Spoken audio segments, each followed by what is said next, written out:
Everybody here? Here anyway. Okay. Yeah, welcome to our next session. I'm Christian Schmitz. And I am Ingrid Andersson. Most welcome. Very happy to see you all here.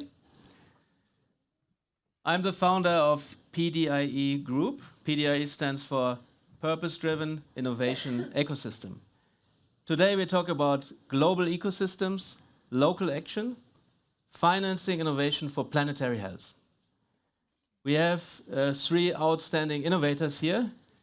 All the 3 of them have been nominated for the Earthshot Prize. PDIE is an official Earthshot Prize nominator as well. And we have been fortunate to have so far 7 finalists and 2 winners in the first 4 years of this 10 years initiative, which was initiated here at the World Economic Forum in 2020 by Prince William and Sir David Attenborough. So our passion is to look around the world, find the best innovators, and then help to scale these innovations so that we can tackle our crises. And we focus on the environmental challenges, climate change, biodiversity, and you have a lot of different topics around these themes. We have energy transition, decarbonization, food and agriculture, transportation. We have circular economy and water. And today we have 3 innovators who I will ask to the stage soon. But before that, Ingrid will also, we are collaborating together on this event, also with Go Nature Positive and Green Up, of course, here the Climate Hub. Yes. So Ingrid. Yeah, thank you very much, Christian. I'm very happy to be here, and here I'm representing IKED. IKED is a Swedish think tank, and IKED stands for International Organization for Knowledge Economy and Enterprise Development. So we work with knowledge economy means innovation, learning a lot about new things and working with startups. And also we try to connect with the finance sector. And we have noticed that there is a big gap between the startups, the innovators, and how they actually can attain both the investments from the private sector or a blended finance model, but also to scale and to reach out to new markets. So it needs that we can drive the demand. The demand is not only from the consumers, but it's also from governments, it's from cities that and local regions that will invest and actually buy and purchase this and use these new products that are coming out on the market. So today we will have the session with the innovators and we listen to them the first. And then the second panel will be people that have a connection to the finance world or to the world that more works with the market, and they will try to close the gap between these. Okay, thank you very much. Thank you. So in the end, we hopefully come to some conclusions, and we will hopefully learn something new. And there are so many different financing mechanisms, and very often startup founders are not aware of these kind of mechanisms, especially if you also scale your solution into the so-called developing world or the global south. So without further ado, I call Stephanie Fini, Kunihiro Shimoji. I forgot to mention that I'm also from Japan. I don't look Japanese, but I'm based in Tokyo. And Shimoji-san is from Okinawa, which is a southern island. So please come up to the stage. And Ingrid, you can Yes. wait. Yes, I will wait. I will wait here. Wait. One more. Prasoon Kumar. I didn't see you. then we take a seat. You can sit like this here, and so everybody has a microphone. Yes.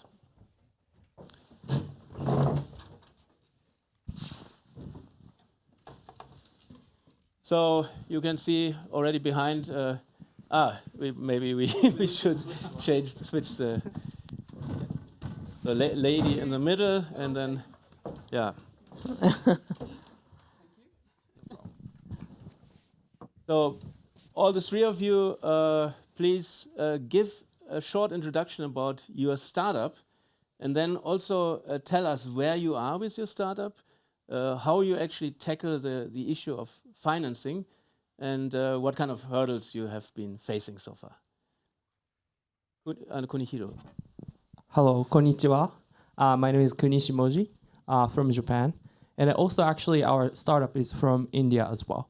EF Polymer, means eco-friendly polymer, produces 100% natural polymer, biodegradable polymer by upcycling waste such as orange peels and banana peels. 100% natural polymer is the only one that we produce existed in world at this moment. We help farmers who are suffering from water scarcity. 40% of the world population is facing water scarcity.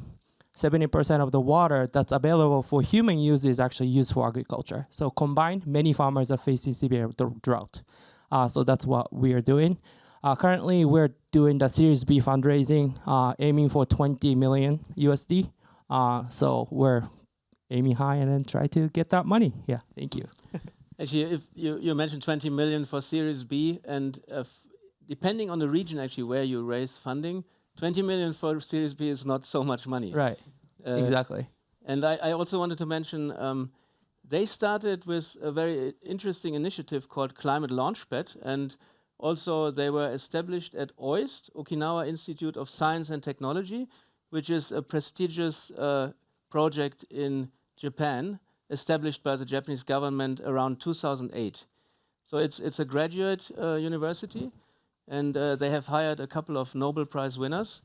And after the Climate Launchpad, which we are also hosting in Japan as PDIE Group, they got their first funding. So Stephanie, maybe you can explain what you're doing. Yes, thank you very much. And I think it's great to aim high. That's absolutely where one should start. My name is Stephanie Feeney. I'm the co-founder of a company called DNAir. We are a biodata company. So we help sustainability and biodiversity professionals who are working in organizations in land and biodiversity intensive sectors to make evidence-based decision making.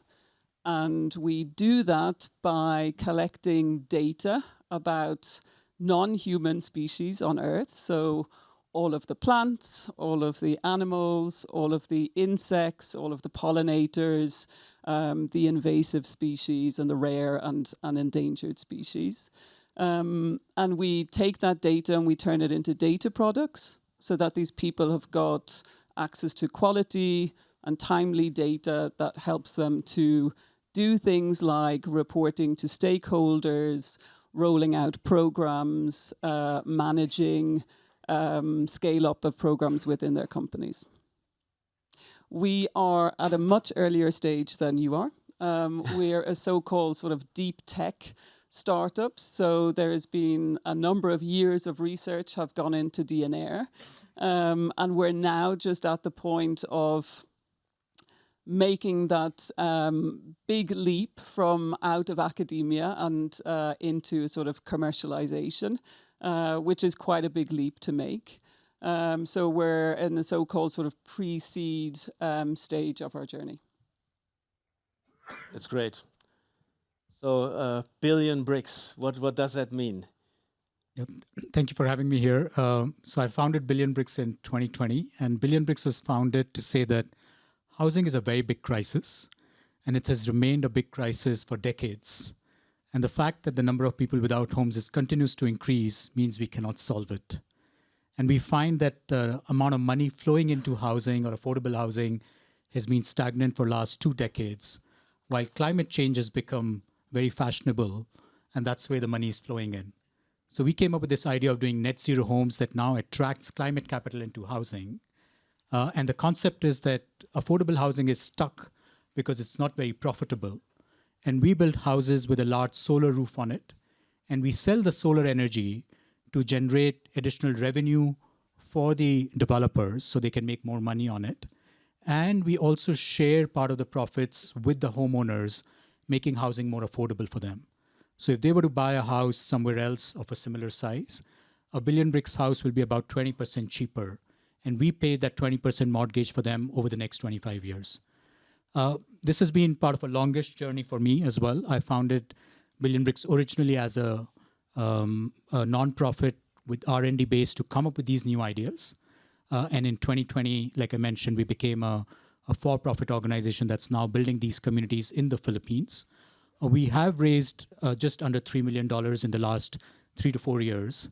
And we are now looking to raise, I thought I'll say 5 million, but I think maybe we'll do 20 as well. And I think the biggest challenge has been that we are very capital intensive and we work with very, very poor communities. And as a result, the margins are low and the risk is very high.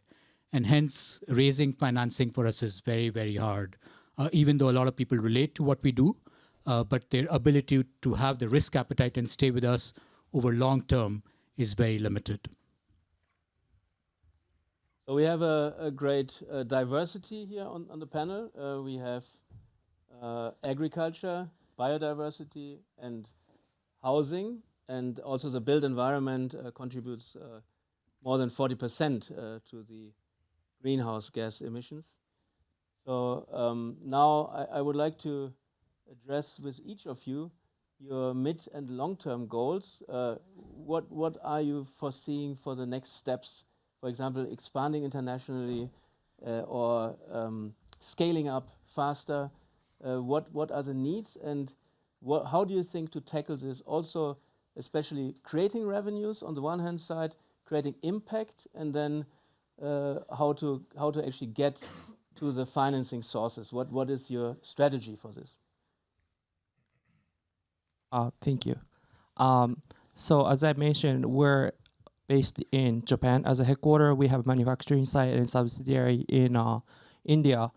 And then since 2021, as we started the sales of our product to the farmers, we have sold over 400 tons to the farmers, over 20,000 farmers. Majority of it is actually in India.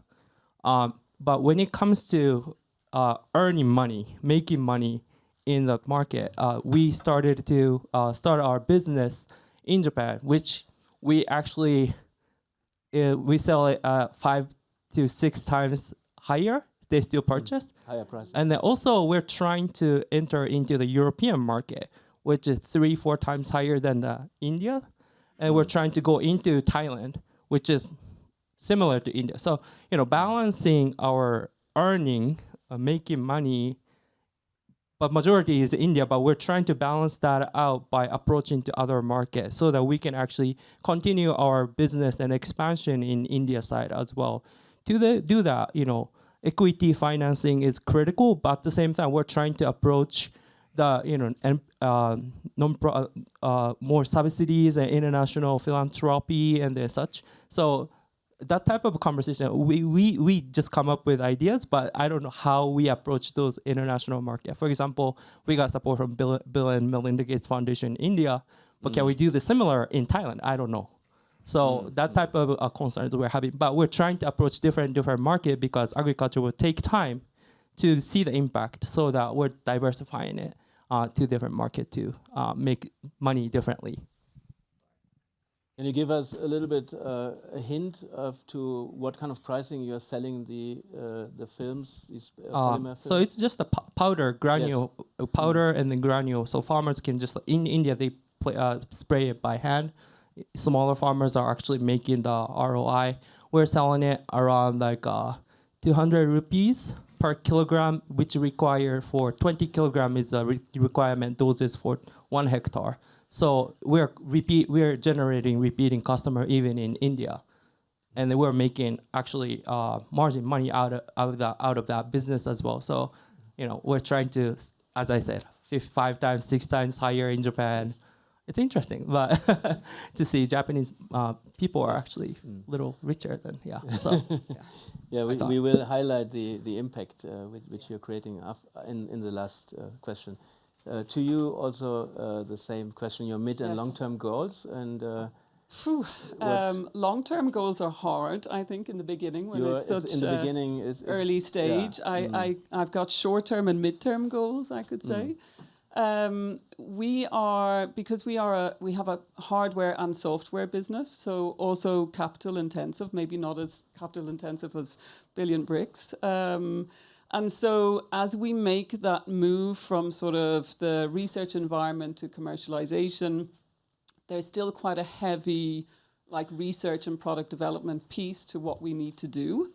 And so we feel sometimes like we're kind of stuck between a rock and a hard place of not having access to research, like academic research funding, and not being interesting enough yet, or still being too risky for even early stage, let's say VC funding, because we kind of get asked the question of, what's the early feedback from customers? And actually, we need to roll out the tech and have it in place for a little while before we can sort of collect that feedback yet. So, who would be your customers? If, for example, if there's somebody in the audience who could, great. So we are focused on, like I said, the land intensive sector, so the sort of food and ag sector, conservation organizations, governments that need to think about how they're tracking against things like the Global Biodiversity Framework, any sort of land-intensive operations who need to better understand what the risks are around biodiversity and species management. So we are talking to such potential end users, and they are interested.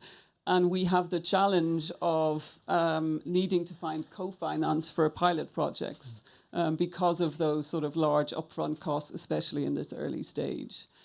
And as an early stage founder, I also, you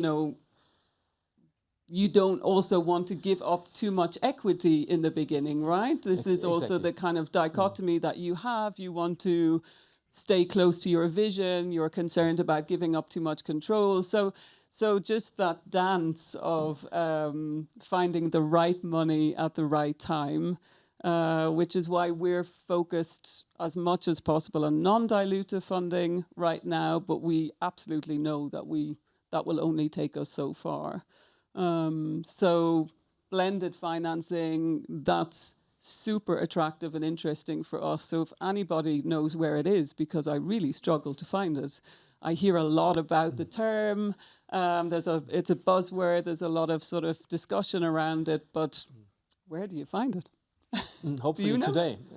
We will take this up in the second session where we have people from the finance industry speaking, and there will be also somebody speaking about blended finance, I think.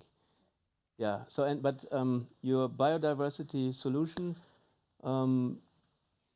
how is it received when you actually explain that you can detect from the air the different species? Yes. So.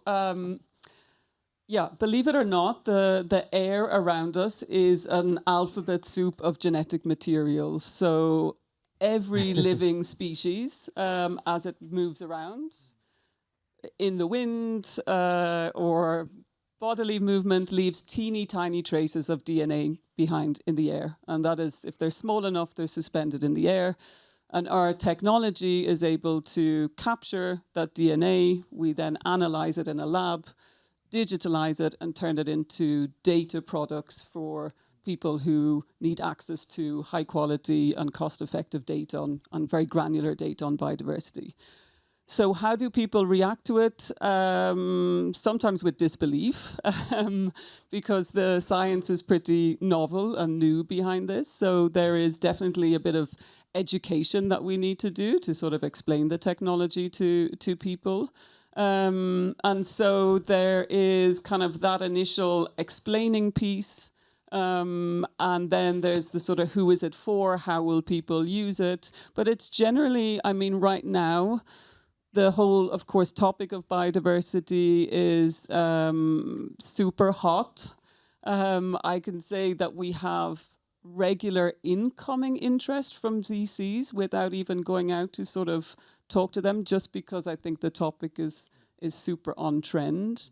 But it's figuring out what to do with that interest and what the timing of that should be is my challenge as a early stage founder. Yeah. Thank you.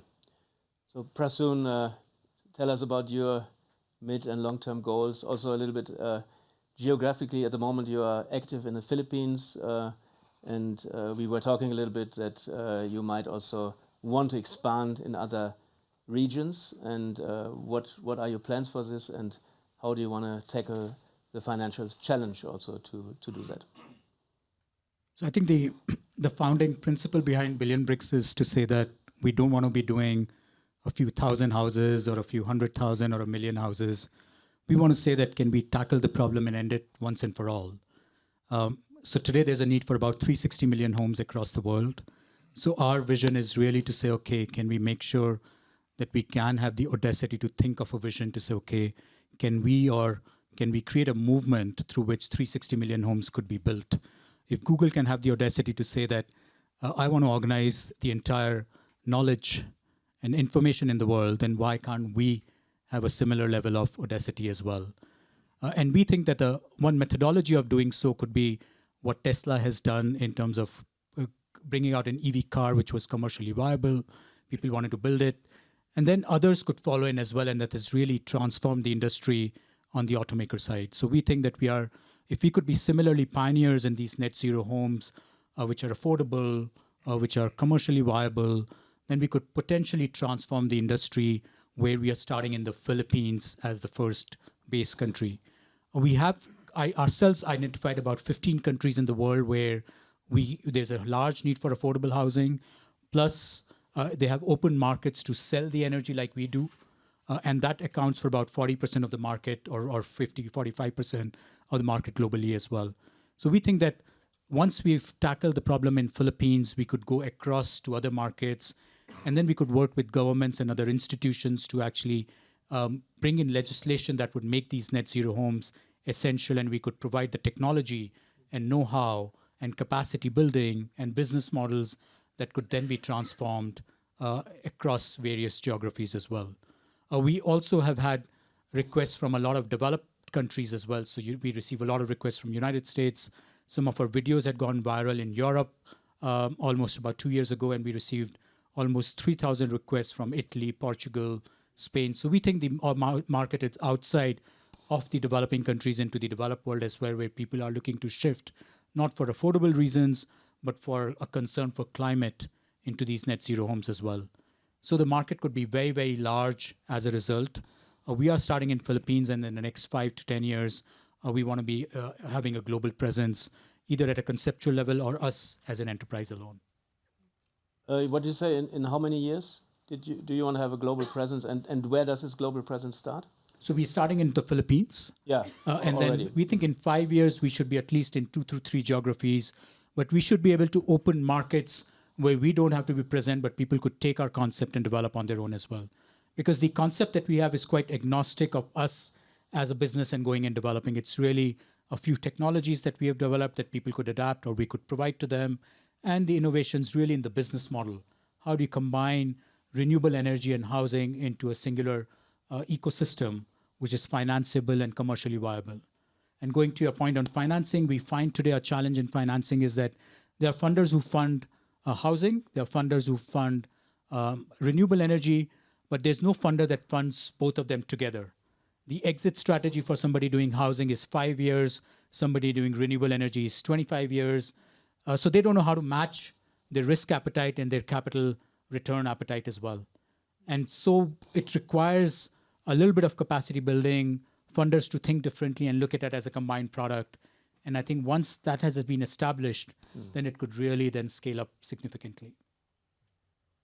Yeah, that sounds great. And I think that if you find the right mechanisms, and I also like what you said, that you don't need to do it by yourself. You can just give the concept to other people, and then this is exactly what we need. Everybody's speaking about collaboration. We need collaboration across borders, and sometimes it's not about the ego, it's about building ecosystems. And building ecosystems also sometimes means letting go a little bit, but what I wanted to ask is, will these people who actually then work on your solution also work under your brand and license a little bit from you, or how do you imagine this kind of business model? So we think the market is very, very large. We don't have to be doing this, or people don't have to work under us. I think they could take this concept forward on their own and expand it as well. And we think that that would actually enable our risk to be reduced. So if somebody else is doing, people would believe we would not have, I mean, today we face a lot of issues being the first movers. People don't know if these houses will sell, if homeowners can live in them, if there are health issues, if they could be financed. But if there are more players doing it, I think the life would be easier for us as well. So we don't think we have to do it, but we could provide technology in the future. We have a few things that we've patented, which enables these houses to be done in a much cheaper fashion, in a much robust fashion, more resilient as well. But that's not the primary objective that we have. And like I said, the market is really very, very large for us to not be dominating just by ourselves. Okay. Yeah, then we're coming to the last round of questions. And one very important aspect for investors is trust. And we will take this up in the finance session as well. And building trust means also to convince people about the impact which you are creating. And I just wanted to ask you now, each of you, how you would describe the impact and how you also would put all what you're doing into a systemic approach. So, and maybe I will complement with some additional questions then when we go. Maybe we start with Stephanie? Yep, sure, thank you. I think that trust also begins by admitting where you don't have the answers yet. And for founders on the forefront, when things are being done for the first time, then I think it's trust building to admit when you don't have all the answers, but you're on a path to finding out. In terms of, and I'm just thinking about DNR, in terms of our impact, there's a kind of rather alarming statistic, which is that actually only 1% of the Earth's surface has been like systematically assessed for biodiversity. So in terms of the biological layer of the planet, we have incredibly poor data. When you think about the satellites that are circling around the Earth and sending back amazing high resolution images, giving us so much information daily about the physical surface, but the biological layer it's quite a blind spot. So we can think about metrics in terms of increasing that kind of 1% and actually getting to understand the biological layer of the planet much more than we do today. And for me, that means increased understanding, means increased knowledge, which means the ability to make more impactful, more informed decision-making about how we interact, depend on, and manage risks when it comes to biological diversity. And out of the information which you provide, people can basically create an action plan how to actually install these more balanced ecosystems. Yes, I mean, very concretely, the data that we collect can tell you very precisely, for example, the number of endangered species which are in the area that you're working in. It can track rare and elusive species, also invasive species. And then we contextualize that very granular data with the data that comes from the satellites so that we can increase our understanding of the interdependencies between the different things, between different species, between land use changes and species, between pollution and species in that biological layer. Are there any kind of international frameworks which you would be tapping in and which would be helpful to be a member of, where? I mean, the data that we collect is very relevant, let's say, for the global biodiversity framework and all of the targets that have come out of that. So countries are thinking very carefully and acting now and beginning to track the targets against the global biodiversity framework. But there's very little data on which they can do that. And of course, those targets trickle down into the private sector, they trickle down into local communities. So having access to more granular data can help those different layers to make more informed decision making. I don't believe that data and technology is the answer to everything, so I do want to point that out. But if we can get high quality, timely, granular data to help us make better decisions, then it's a humble step on a way towards a better, more sustainable world. And this can create a lot of impact, finally, to restore ecosystems and also to renaturate our human systems so that humans and nature get more in balance. So, Kuni, what is your impact you are trying to create, and what is the kind of systemic vision for? I think as a startup, I think we should try to raise our voice about our impact in public way and also to corporate for corporate side way. Public way, for example, to produce 1 ton of our product, we upcycle 10 ton of orange peels. That save some of the burning of the orange peels or waste. Also, there are areas that farmers cannot get access to 40% water, but with our polymer, we can still maintain the yield with our polymer. So that helps the income quantity, right? And also fertilizer-wise, we'll be able to decrease the 20% of fertilizer that kind of discussed about carbon credit discussion in the future, but reduces the production energy side. So that type of showing is important.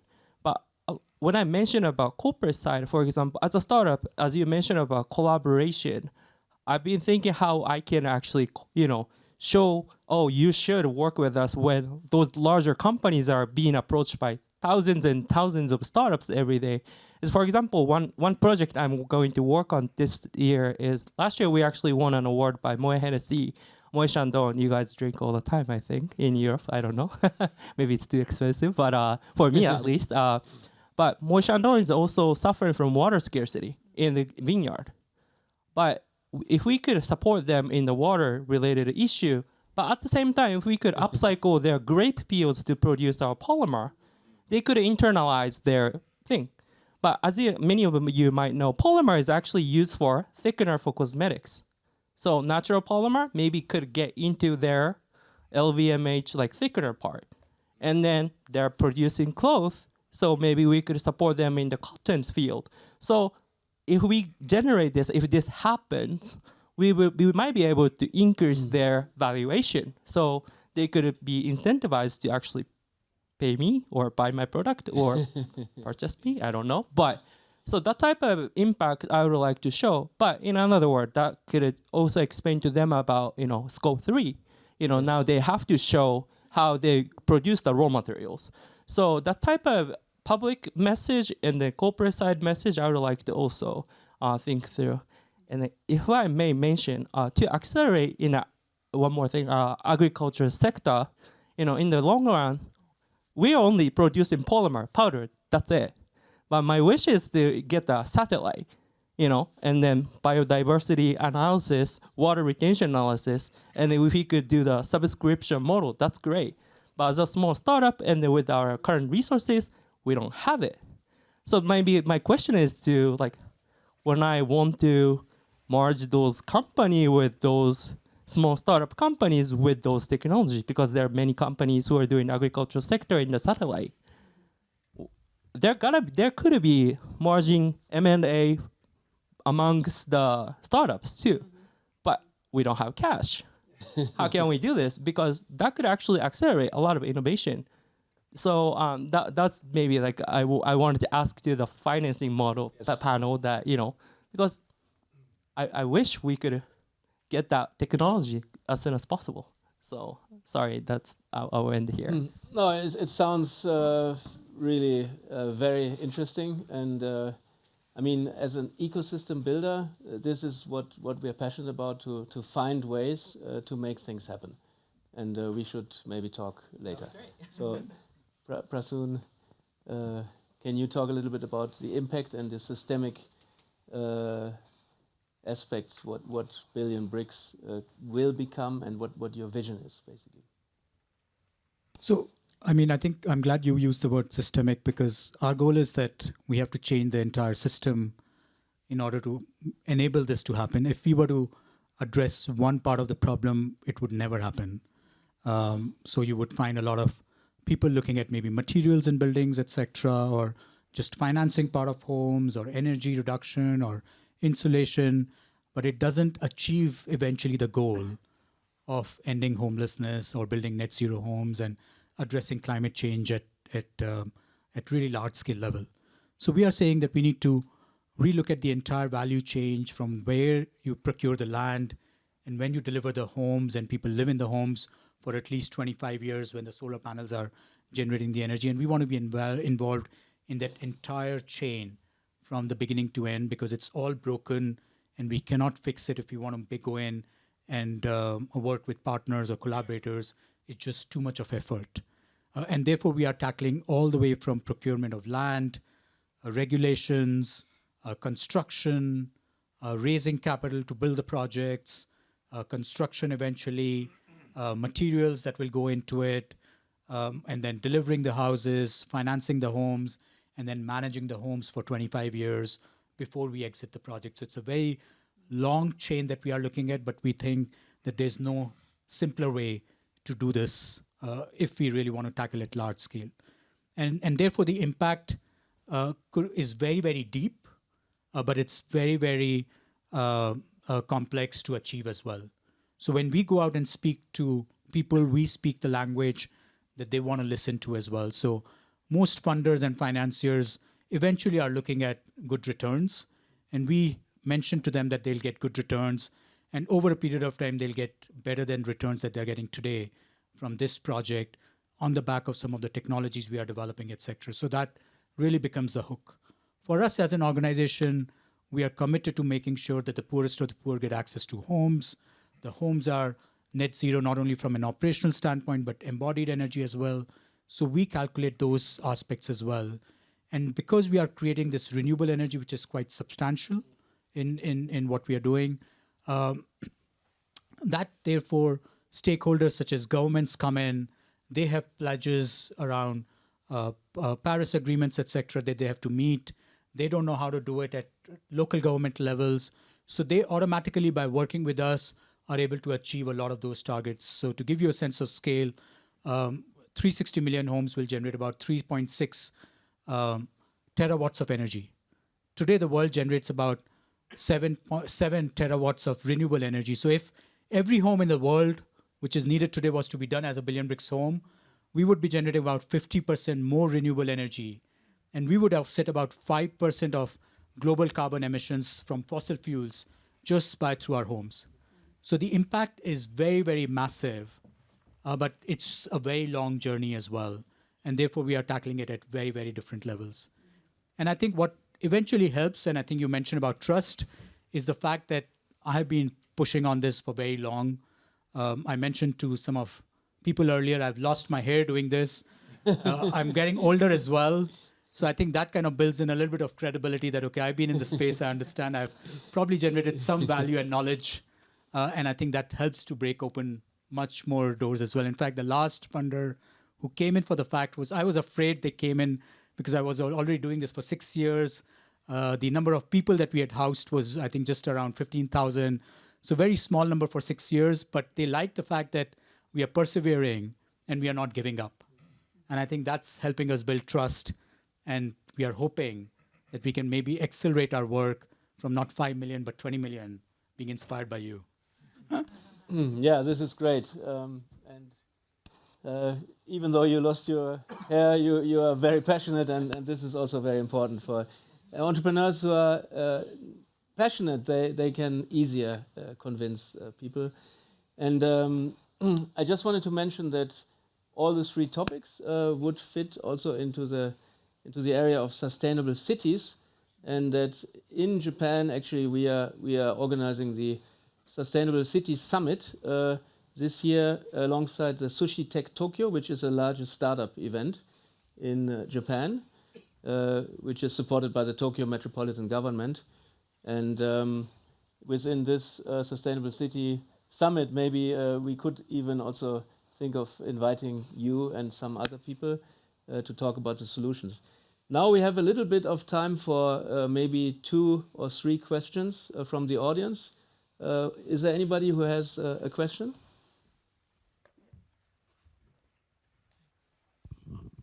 Hello. Hi.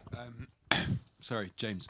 I've got a question for the DNA for you, Stephanie. I think it could be, in terms of the applications for your non-dilutive funding, there's a lot of industries that have to do biodiversity studies anyway. So actually, Prasoon gave me the idea when you're doing a large real estate development, you have to do a biodiversity study anyway, which are quite costly. So to my mind, I would imagine your tech would make that far more efficient in terms of time, hours on the ground, the amount of initial disturbance as well. Yeah. So if you're looking at prime forest, you've actually got to have people going into somewhere you perhaps don't necessarily want them to go to unless it's going to be developed. And it would be the same with large commercial sites, mines, factories, coastal defences, this type of thing. Yeah, absolutely. Yeah, you're absolutely right. We do have a proposal out currently with a mining organization, because at the different stages of the life cycle, from the very early stage of prospecting and deciding where to locate, through the management of that mine and the repair and rehabilitation process, biodiversity monitoring, invasive species management is a significant sort of part of that effort and cost. So that's a very relevant sort of place for us to look. Those companies often give that at least the early sort of environmental assessment needs to be done independently. So there are often sort of independent consultancies that offer that kind of assessment work. And so, yeah, that's definitely sort of a space that we're looking into. Thank you.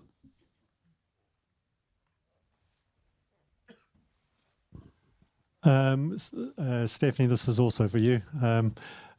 I've got a very mathematical mind, and I work in regenerative holistic agriculture. To my mind, as you were saying, check the DNA, I went, okay, we know we've got over 6 billion soil microorganisms in a teaspoon of soil.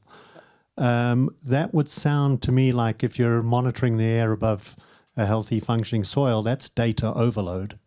How do you analyze, how do you break through the 6 billion microorganisms DNA before you get to the stuff that's the few hundred above ground level? Yep.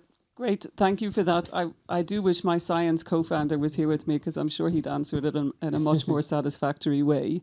So the process we do in the air, so even soil microorganisms are suspended in the air, so they are captured in the sensor.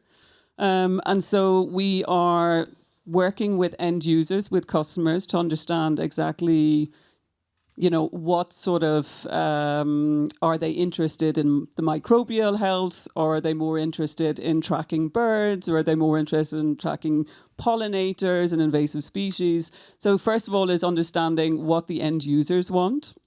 eDNA, the process that we use to sort of convert the genetic material that we catch into data, does track any species that has DNA. So yes, all of the 6 million microbial, sorry? Yes, yeah, absolutely. And so they can, it depends. You can sequence those more deeply. So there's different sort of levels of sequencing that you do. And of course, the deeper you go, the more expensive it becomes. We leverage metabarcoding to identify the species. And so if all of those 6 billion species have been identified and exist in a reference database somewhere, which they probably aren't. But if they were, they would be identified and can be tracked. But even if they have not been identified in a reference database, you can still track them by their DNA. So I guess it's a question of a use case. I mean, microbial species are also incredibly important. And so why wouldn't we want to understand how they're behaving in different ways, and how, for example, climate or pollutants or different ecosystems impact those populations. So it's a question of how deeply you sequence, and it's a question of what the end user is interested in. But the technology does capture microbials, and we think it's super important to do that. They tend to get ignored in all other biodiversity monitoring techniques. Maybe in the future you develop an algorithm which actually captures the soil health depending on also the geographical region, because it might be different from region to region. Absolutely. Anyway, we unfortunately we have maybe very short question. I have 3 questions, one for each. Okay. Holistic approach. So, my name is Chris. I've been working for the UN, the Swiss government, for many years in the field on these 3 domains. So, I'm launching now a new NGO that is bringing what is the pact of the future and what has an impact on local levels. And I think you can be excellent example of that. So, a very quick question for you, Kino. The first one: are you incorporating beyond the Moet et Chandon partnerships also something that could go in the permaculture sphere, because it's a movement? So that's my first question. The second, for Stephanie: are you collaborating with WMO, and are you looking also how your technology could be connected with weather meteo stations somehow to have this kind of DNA, as you were mentioning? And the last one is for Prasoon. Do you also integrate these earthquake criteria in your design, in your work, with your billion bricks? For example, we've been working in Haiti in 2010 after the earthquake, and Switzerland has contributed also to development of bricks. But I was wondering if you also integrate this part on top of the fantastic work that you are doing. Thank you. So let's have a very concise and quick answer. Incorporation, no. Permaculture, yes. That's it. Very good. WMO, not yet. But yes, weather patterns, because it's air, super important for contextualizing the data that we collect, understanding where it's come from. And yeah. So today we don't experiment with any new materials. We go with what's conventional and customers want. But in future, yes. Great. So give a big applause to the panel. And Ingrid.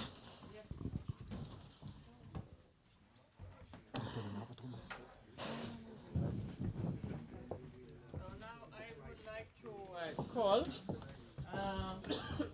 the other side of the coin, and that will be Josie, Thomas, Charles, and Pratibha. Please come to the floor.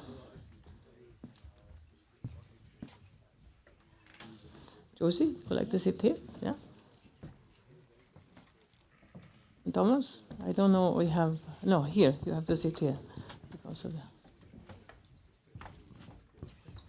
Pratibha, yeah, and Charles here, yeah.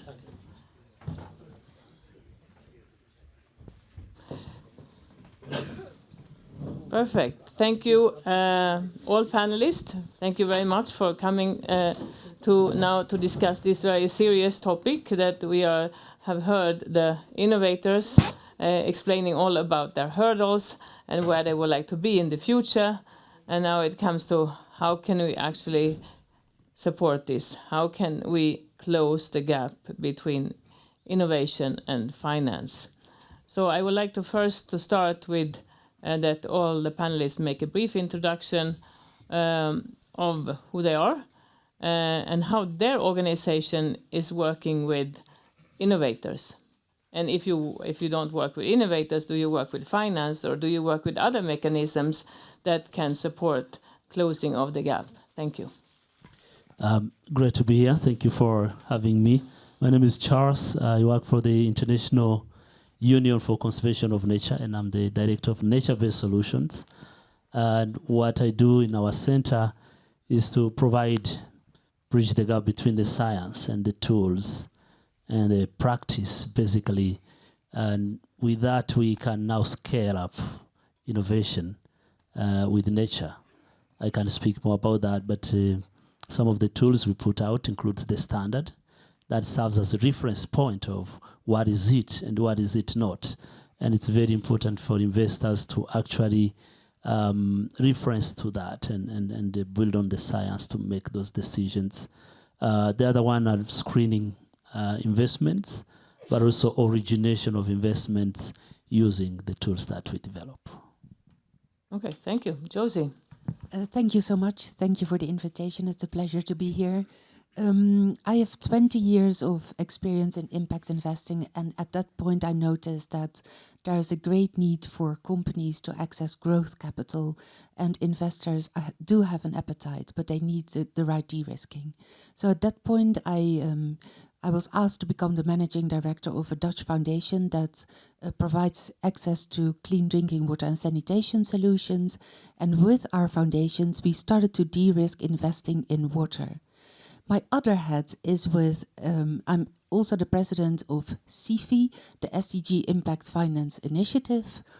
It's a Swiss-based organization that provides not only de-risking capital to asset managers that are setting up funds that invest in SDG-related thematic areas, but also provide grant capital, to scale up solutions or do feasibility studies. And I'll speak on both solutions later in the panel. Thank you. Thomas. Yes, thank you. Thomas Andersson. I also have some different hats.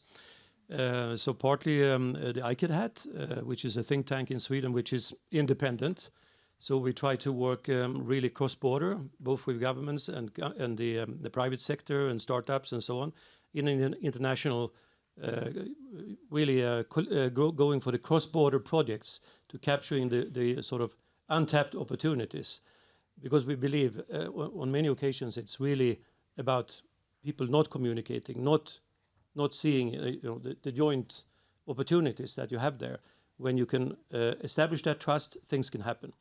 Now, apart from that, another hat is the the project here that was up here on the screen, Go Nature Positive. That's an EU project that has been running for 1 year, and the objective of that is really to try to nail down what is required to move from an economy that operates the way it is today, taking down nature and sort of exploiting rather than managing all those benefits that nature generate for the long term. And doing that really requires bringing together stakeholders in another way to be able to, in a way, connect all the willingness that is out there to cater for the future, but overcome also the resistance of the vested interest that's exploiting for today. And that really requires that reaching out and working with the innovators and the entrepreneurs and so on. I'll come back to that a little later, how that's done. Thanks. Okay, and Pratibha. Hi, thanks for having us here. I'm Pratibha Jain. I am with Everstone Group, which among our other funds also manages India's largest climate impact fund. It is a fund that benefited from hybrid instruments, getting finance from GFC, where they took the first loss capital, So blended finance does exist, and I can talk about more in the panel. I also wear another hat where I'm promoting within industry trade body, taking the lead on creating a Green Financing Institute.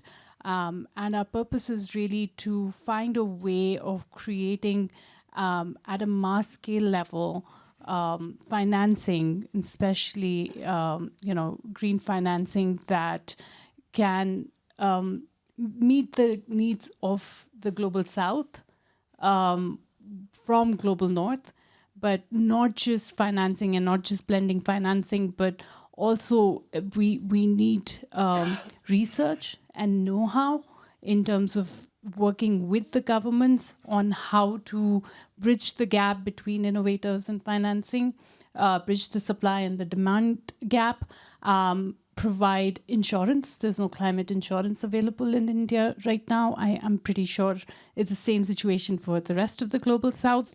Credit guarantees, debt.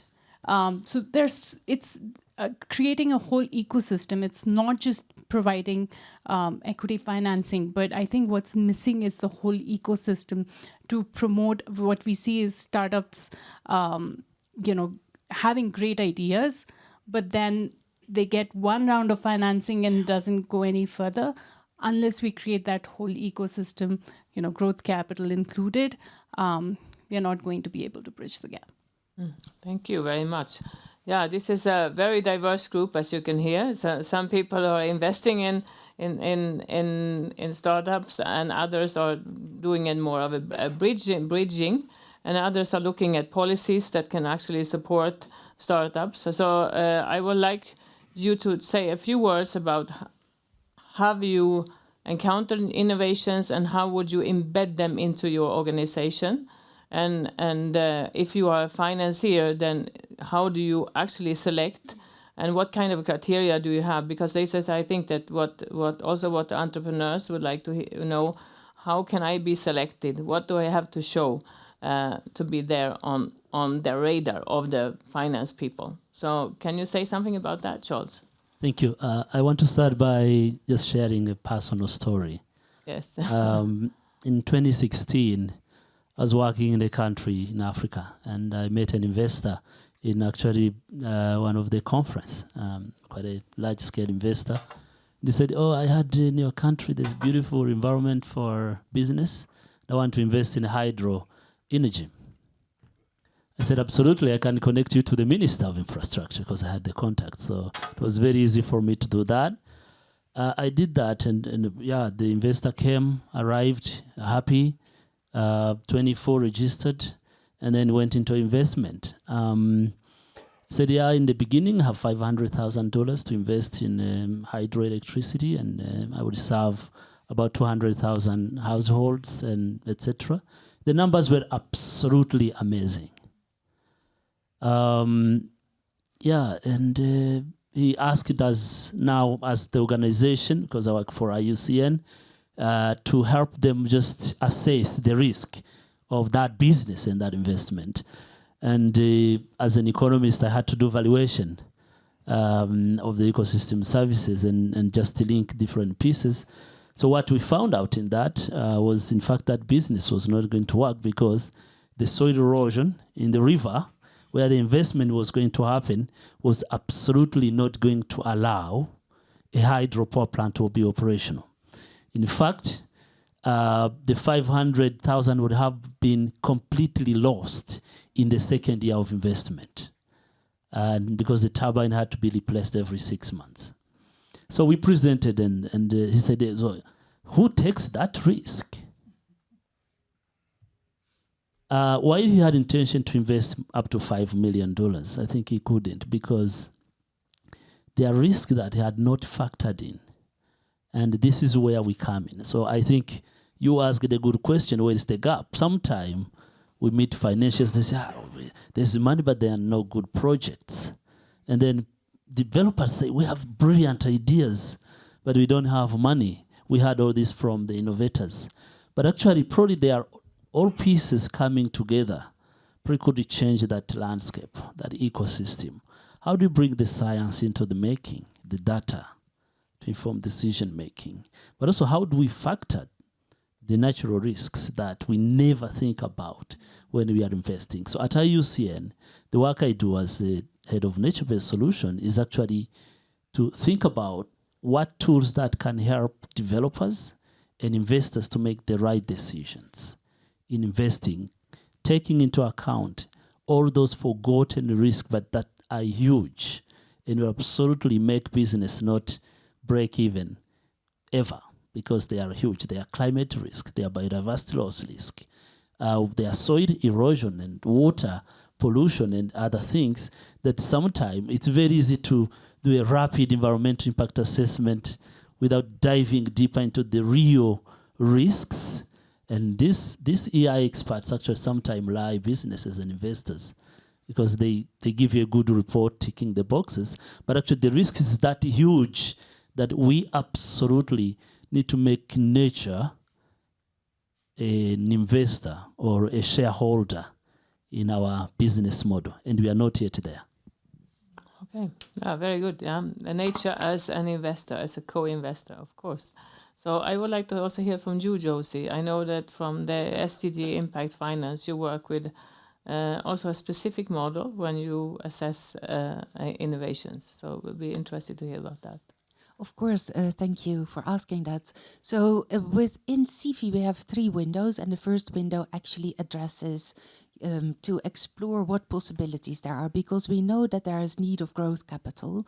And so there's also impact investors that actually want to understand where the opportunities are. So at the moment, we're currently working with Colombia to the Research Institute to see what the appetite is, but also what the risk and the opportunities are in areas where there's very low investments at the moment.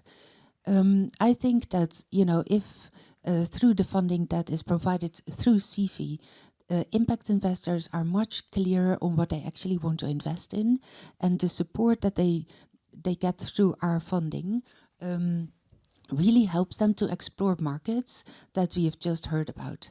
And that gives an opportunity for impact investors to embrace different type of sectors that they have not done so far. And I think that's really going to help in mainstreaming impact investing, because, in areas where we need it most, this is where we need to start allocating more financing towards. And if I may, I've worked a lot with, in the water space with startup companies. And our foundation has been provided a lot of grant funding over 20 years. And when I started 5 years ago, what I saw is that many of those companies were not breaking even. And so they had to explore and find different kind of capital. And so I was asking them, how come you're not yet breaking even, but still I see you operating in 2 or 3 countries? I didn't see that before. And then they were telling me, look, the reason why we're exploring different countries is also because, the startup, the seed capital that is available, often provided through foundations and through public entities, is very donor driven. So, the donors and philanthropy really like, pilots. And so they ask us to do that in different countries because we have staff, they need to be paid. If it was up to us, we would access growth capital so that we can actually focus on one country and scale our company, really focused. And at that point, I started to work with impact investors to really tell them, look, this is what the water space looks like. There's kiosk operators, private enterprises, there's water technology that really wants to access those kind of, growth capital allocations that you're able to do. But what I saw is that impact investors didn't understand the market and therefore didn't understand the risk and therefore weren't able to price their investments. So our foundation started then to provide not only the de-risking to those impact investors, but also started to provide capacity building. So we provide capacity building not only to the investors that set up the funds, that then allocate either private equity or debt to companies that actually need that kind of growth capital, but we also provide capacity building to enterprises themselves, because we also saw that at that level, the startups were actually, building the market, building track record, They were very important in that sense, and at the same time they were also servicing the market. So there's a lot of responsibility on companies that, you know, bring new solutions. And so what we saw is that through all of that knowledge that we understood from the market, we were then able to make sure that the investors that we work with are actually understanding, you know, how to allocate their funding. It's not the only solution, private equity, because I think that if you look at markets, there's loads of SMEs that don't know the route to, you know, the international investors providing private equity. And also as a startup, not everyone is able to absorb the kind of tickets that are provided in the market. So what I then started to do is to work with national banks, helping them to start up building their own portfolios. And investors that provide debt and equity to financial institutions in markets where they can actually allocate it themselves. And I think that's extremely important because I would say 95% of SMEs that bring the solutions to the market just simply want to access their own local bank with working capital and small investment loans. Yeah, thank you. That's a very interesting perspective. I think that kind of new ecosystem that you try to achieve is that's another one. And Thomas, what's your take on this? Yes, a couple of points. First, I agree very much here that diversity, different competencies coming together, different networks. It's a human kind of problem in a sense that there is a tendency to get together with people who are relatively similar and you can establish trust. And so you have to break out of that and find the other entry points in other networks. This is very important in this field because the world is like divided between those that have the money and work in different sectors and the silos and so on, and a lot of what's going on the ground. Now, on your question, my second point here, you asked for some specific experience. I happened to be in Oman in the Middle East about 10 years ago when there was a person who turned up there, Peter Hoff. I don't know if you heard of him, but he's the inventor of the water box. So it's a way of planting trees, native trees, in a box where you use very little water. And in that context, I discovered when this guy turned up there, that the way we plant trees around the world is utterly wrong. We put the trees in the ground and we pour a lot of water on them, and the root is sitting there and waiting for people to keep irrigating. So for this reason, trees don't become independent. They forever are reliant on irrigation. And in these kind of countries where it's very hot, you may have 50 to 80 liters of water poured on these trees every day. The way that Peter Hoff planted the trees, you use only 50 milliliters of water per day. And this is only for about 18 months, because over that period, the tree establishes its roots and it becomes independent. And from there on, you have an independent tree. It works particularly well with the native species because these trees, they know how to economize water. And there are a lot of wonderful trees in that environment. Now, what happened? He shows up, has a lot of enthusiasm. The Minister of Environment and other high-level people, they come there and they put, the spade in the ground, they plant one tree, and then they're off. And then nothing happens. And when we saw this situation, and there were some people who had got involved, and I happened to be drawn into it, it was a very painful thing. Although you have so many benefits, and this country has enormous scarcity of water, everybody talks about it, but nobody's doing anything about it. So having a foot in that environment, I had no other way. I just ended up trying to organize things and that this would be overcome. And then various actors come in with funding, and so on. And this has developed since then. I'm still connected with it. And there are these kinds of different forests, that are happening. But now, unfortunately, Peter Hoff is dead. But his son, Wout Hoff, is continuing it. And it's very, very hard work. It's ongoing in about 15 countries with serious efforts. But, scaling this kind of project, getting people to pay attention for the long-term benefits, it's very hard. And now I wanted to make one point here then relating to what you mentioned about impact investment and so on.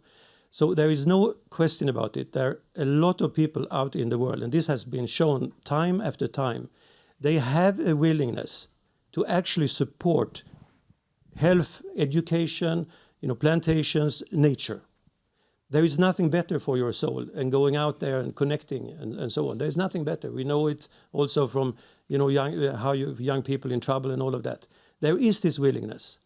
However, the instruments are lacking for channeling the resources, and trust is lacking. So a lot of this emphasis in this, what we're talking about in this market, is how to get a high level of return back. There is no shortage of money in this world.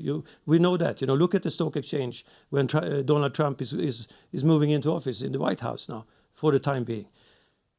Money is flowing everywhere, but to short-term purposes.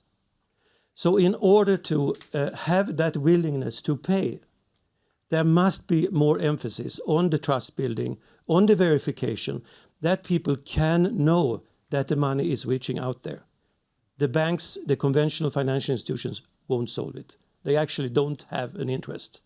So there must be another kind of networking and collaboration. And I think this is the place also, Christian, coming back to, how to achieve and so on. We need to build this collaboration and these networks to connect more closely between the people and the institutions that really want and are ready, and the good things going on the ground, because we see there is a lot. Yeah. So I have a hydro story too. Our fund had invested in one of the largest hydro projects in the country, along with very big investors, Goldman Sachs, Morgan Stanley, GA Atlantic. Had come together to invest in this hydro project that would make the state, a very small state in India, energy positive. And we invested, we got the project done. And last year there was a freak cloudburst and the whole project got washed away.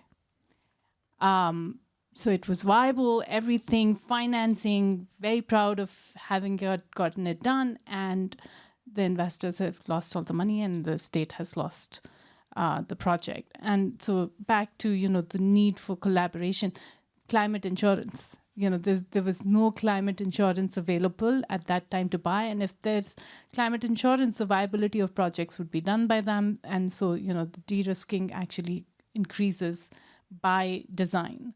And hence, the organization that we are working on creating this, and that goes back to your point on collaboration, creating this network between Global North and Global South of financing and know-how.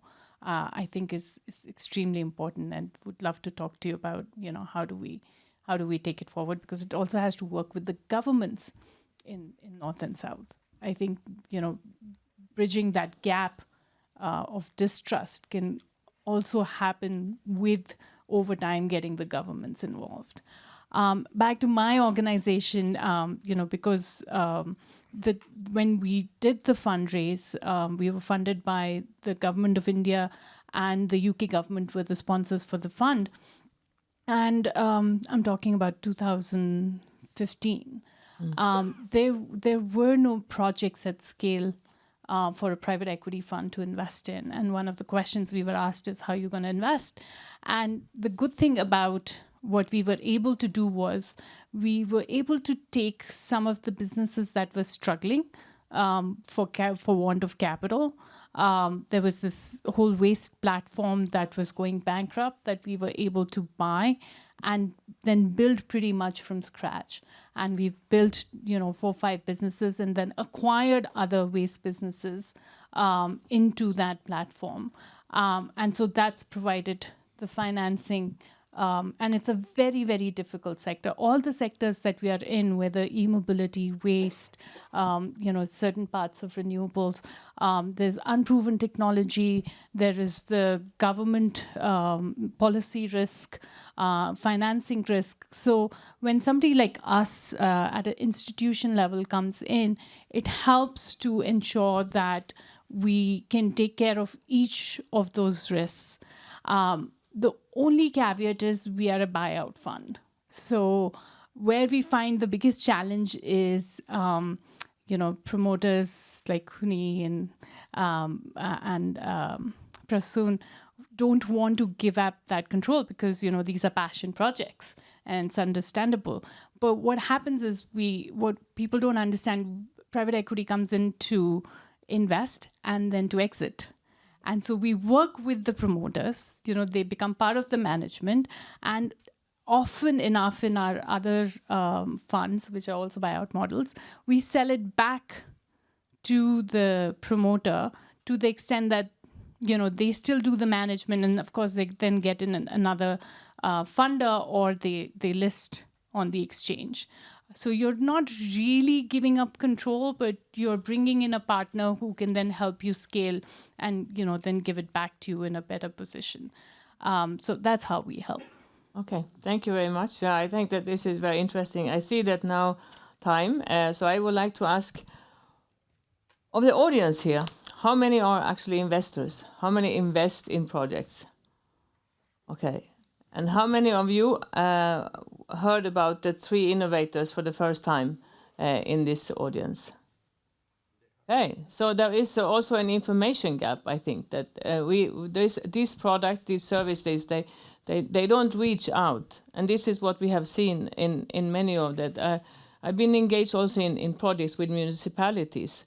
And we see that the municipalities, when they are looking for some solution, they are doing land development or urban new concepts.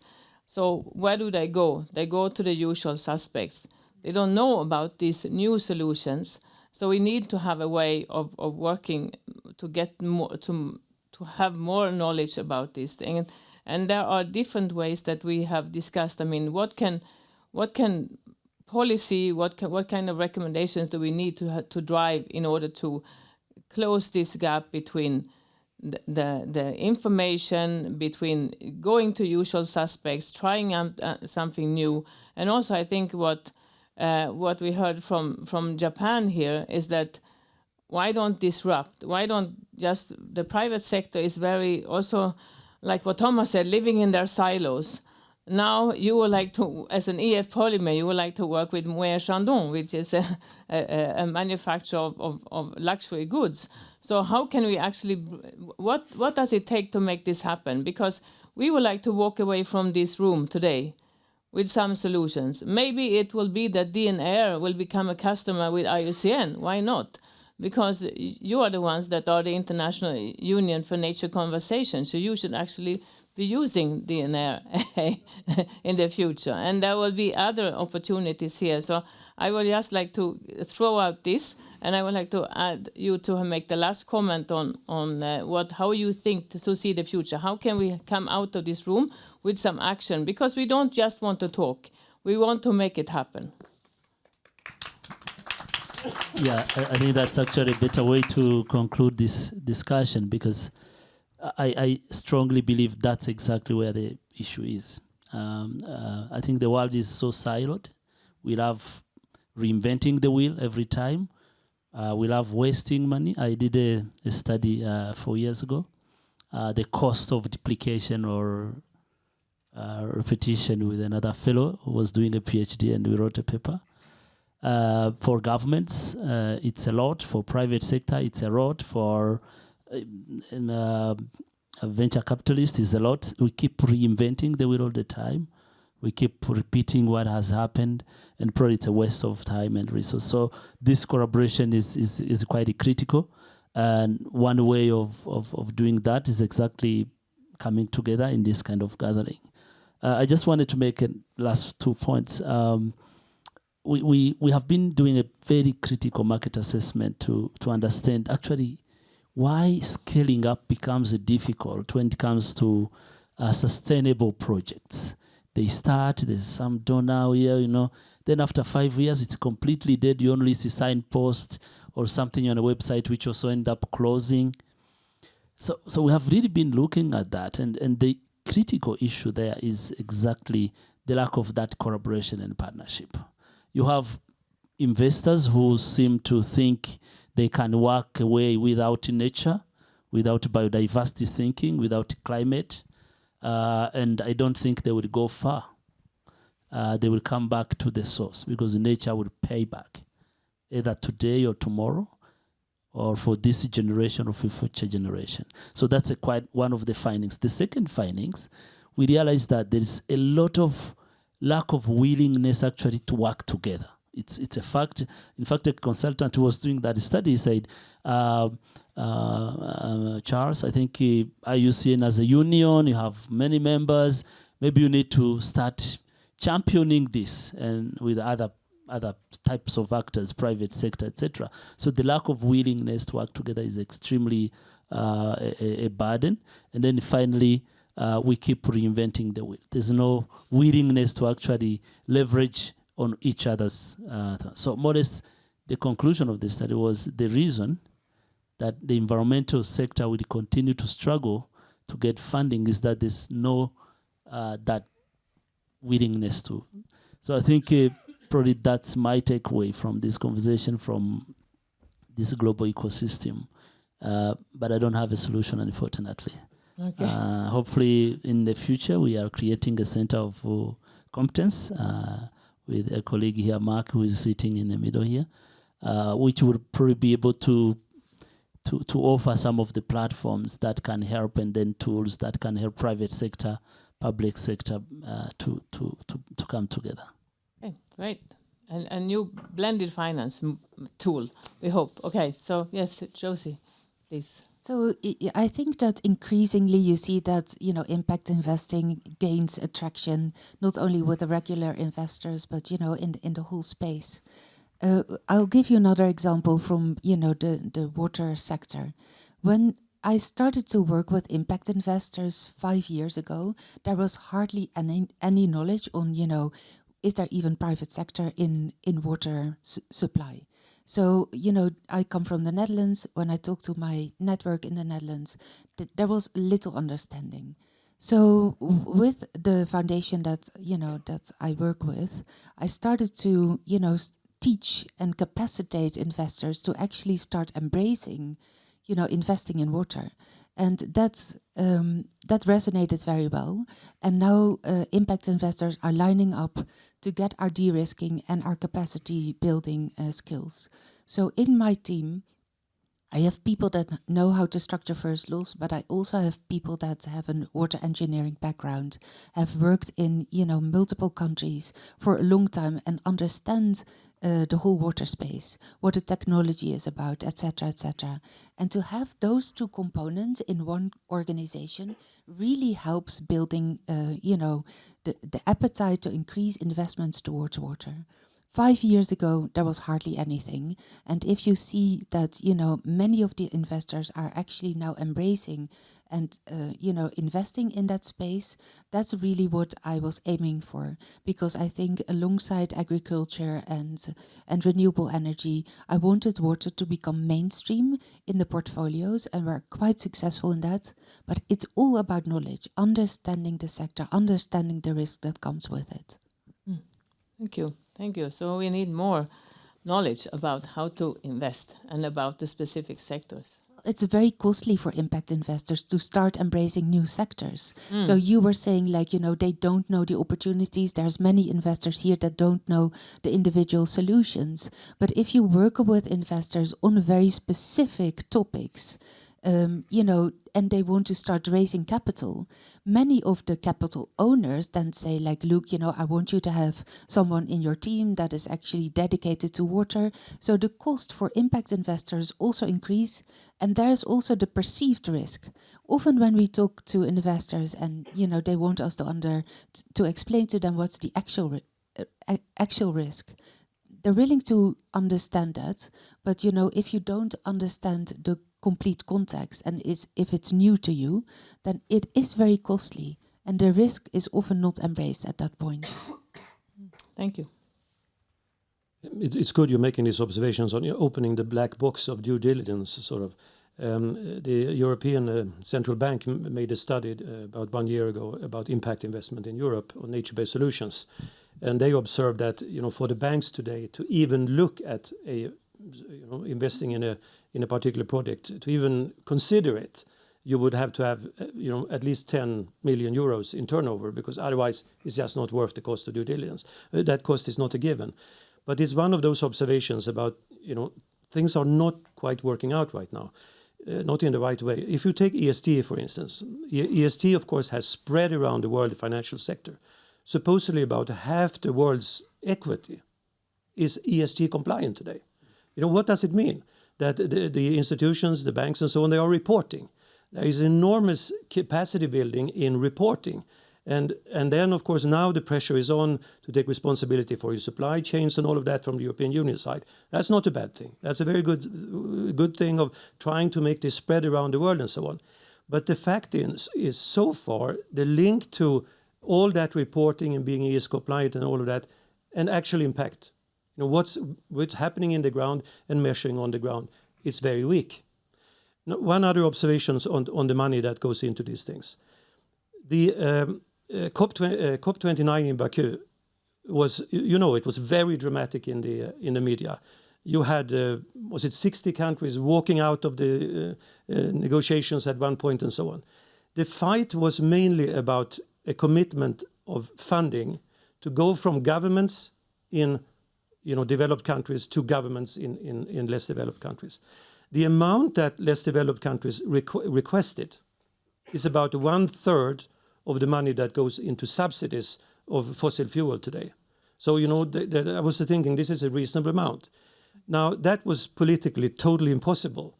And you ended up with an agreement that is rather fluffy of what's going to happen, and it's about 10% of the value of the subsidies. So the money that we're talking about that's sort of moving in that direction compared to the other direction, it's really not there.